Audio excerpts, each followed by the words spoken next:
Halo, balik lagi dengan aku, edukator milenial. Kita akan melanjutkan materi analisis laporan keuangan, analisis rasio solvabilitas atau leverage ratio. Rasio solvabilitas ini merupakan rasio untuk mengetahui seberapa besar aktiva perusahaan dibiayai oleh utang. Oke, yang pertama kita masuk ke debt to asset ratio. Ya. Ini merupakan rasio utang untuk mengukur perbandingan antara total utang dan total aktiva. Total utang dan total aktiva.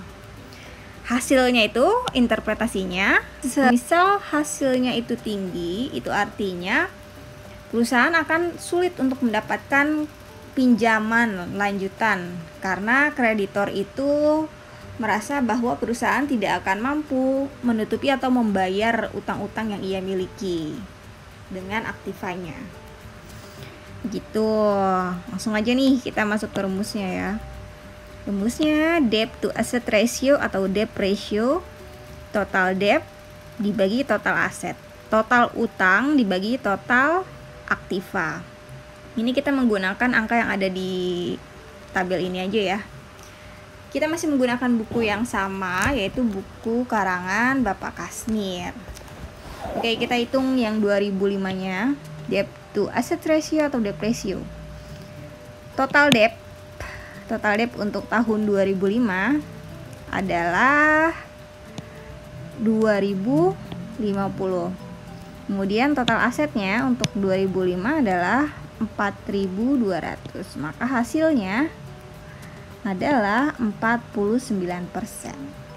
Interpretasinya, 49% pendanaan perusahaan itu dibiayai oleh utang. Gitu ya. Atau setiap 100 rupiah pendanaan perusahaan, 49 rupiahnya itu dibiayai utang dan sisanya dibiayai atau disediakan oleh pemegang saham. Sisanya berapa ya? Tinggal kalian kurang aja. 100 dikurang 49 sama dengan 51 rupiah. Ini di buku mungkin salah ketik ya, jadi aku ganti. Oke, untuk tahun 2006 kita ganti warna aja ya supaya kalian juga lebih aware. 2006 itu total debt-nya 1.900, total aktiva atau asetnya 4.000, maka hasilnya adalah 48%. Sini artinya 48% pendanaan perusahaan dibiayai oleh utang. Atau 100 rupiah dana pendanaan perusahaan itu terdiri dari 48% utang dan sisanya disediakan oleh pemegang saham. Ini juga ada typo ya, ini 2006 harusnya, bukan 2005. Oke, begitu. Ini interpretasinya. Akan bagus kondisinya jika hasil perhitungan dari debt ratio-nya ini di bawah rata-rata industri. Kita lanjut ke debt to equity ratio. Bedanya kalau yang tadi kan kita membandingkan antara total utang dan total aset. Kalau di sini kita melihat perbandingan antara total utang dengan total ekuitas atau modalnya. Langsung aja nih ke rumusnya kan. Total utang dibagi total ekuitasnya. Kita coba hitung di tahun 2005. Berapa 2005 nih? Total utangnya nih 2050. Berapa total ekuitasnya? 2250. Hasilnya 91%. Kita menggunakan persen ya, bukan desimal bentuknya. Kemudian di tahun 2006 sama aja ya, kita tinggal masukkan angkanya. Total utangnya itu 1.900 dan total ekuitasnya itu 2.100. Maka hasilnya 90%. Interpretasinya, rasio ini menunjukkan bahwa kreditor menyediakan 91 rupiah di tahun 2005 untuk setiap 100 rupiah yang disediakan oleh pemegang saham, atau sebanyak 91% itu merupakan persentase atau jumlah atas pembiayaan perusahaan oleh utang. Nah, kalau di 2006 juga hampir sama ya. 2006 itu kan hasilnya 90%. Ini pembulatannya kurang tepat ya, harusnya 90 karena kan 4 masih di bawah 5. Maka ekuitas atau modal perusahaan yang dibiayai oleh utang itu 90%.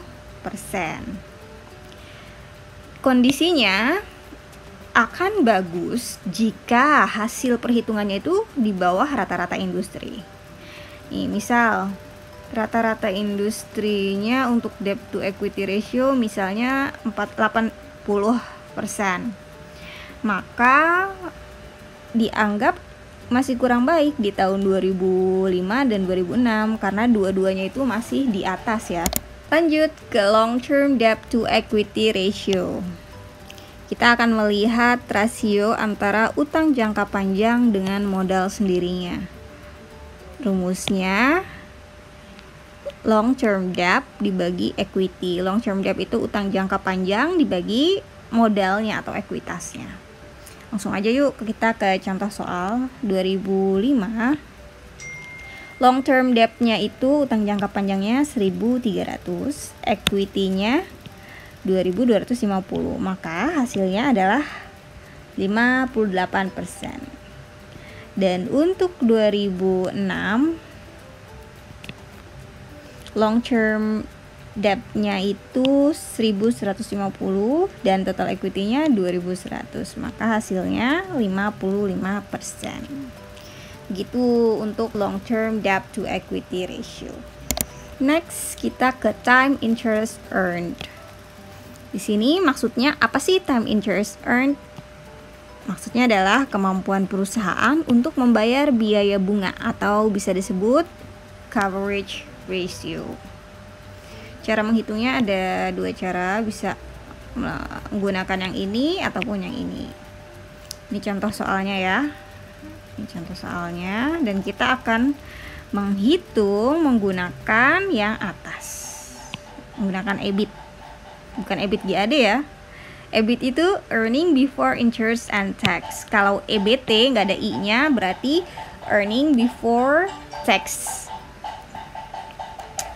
Oke, kita langsung menghitung tahun 2005 dulu. 2005 ya. EBIT-nya itu 1.800, interest atau bunganya itu 180. Maka hasilnya 10 kali. Di sini bukan persentase lagi tapi kali ya. Kemudian kita hitung 2006. EBIT-nya itu 1.300 dan interest-nya itu 170. Maka hasilnya 7,6 kali. Interpretasinya di tahun 2005 biaya bunga dapat ditutup nih ya 10 kali dari laba sebelum bunga dan pajak. Dan di tahun 2006 biaya bunga dapat ditutup 7,6 kali laba sebelum bunga dan pajak atau EBIT-nya. Di sini kondisinya akan bagus jika hasil perhitungannya di atas rata-rata industri. Maksudnya apa sih time interest earned nih? 10 kali, 7,6 kali. Jadi misalnya kalian punya utang, kalau misalnya nih hasil yang 10 kali, itu biaya bunganya bisa kalian tutupi 10 kali lipat dengan laba sebelum bunga dan pajaknya gitu loh. Makanya bagus. Ini contoh untuk rata-rata industri ya.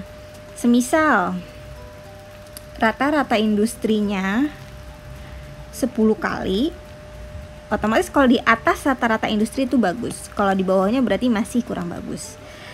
10 kali ya masih bagus berarti lah ya, karena sama-sama mencukupi rata-rata industri, masih dibilang boleh lah baik di 2005.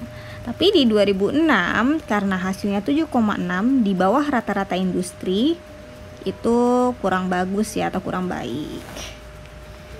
gitu. Jadi ingat aja, ini kalau di atas rata-rata industri itu bagus atau baik.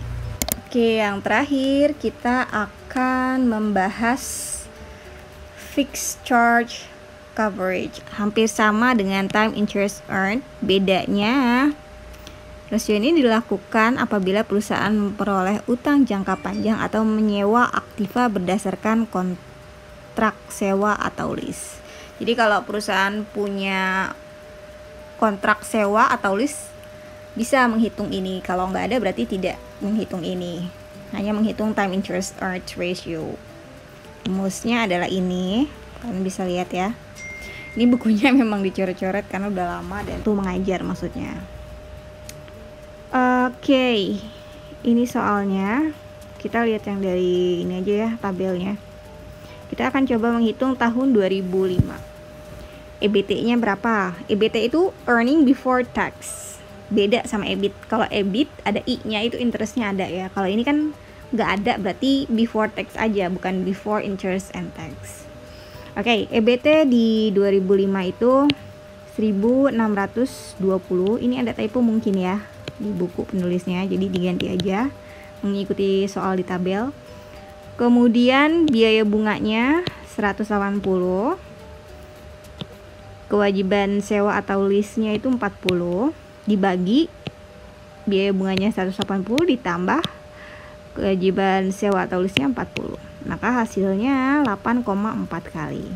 Karena kan hasilnya 8,363, jika dibulatkan 8,4 kali. Kemudian kita akan menghitung untuk tahun 2006.